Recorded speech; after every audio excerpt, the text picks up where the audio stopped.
Dwi wedi dod i Ysgol Glanmorfa yn y brifddinas i glywed mwy am ei cynllun garddio arbennig sy'n ceisio cynyddu bioamrywiaeth. O, fi o'i ffeindio un bach!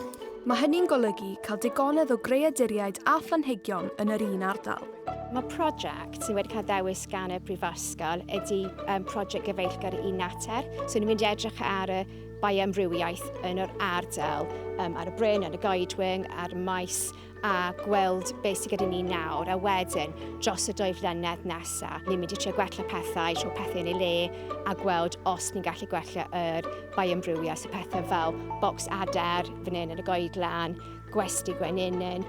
Ni wedi archebu blodau wyllt i denu y drichfelod a gobeithio gwella hwn. Ac mae'r disgyblion yma yn falch iawn o'i prosiect newydd. Sut ti'n teimlo pan ti'n gwybod bod ti'n gallu dod allan i'r goedlan? Jump around ac hapus.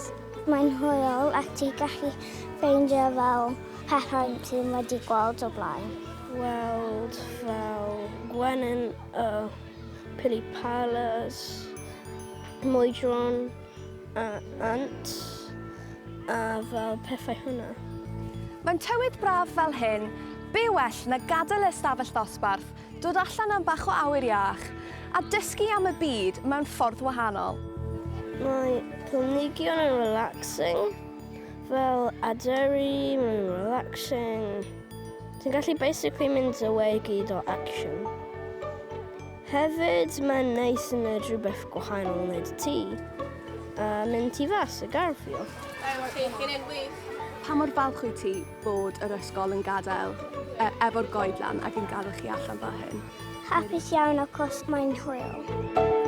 Dysgu mwy a helpu bywyd gwyllt, a chynllun garddio gwyrdd Glanmorfa yn tyfu'n gyflym.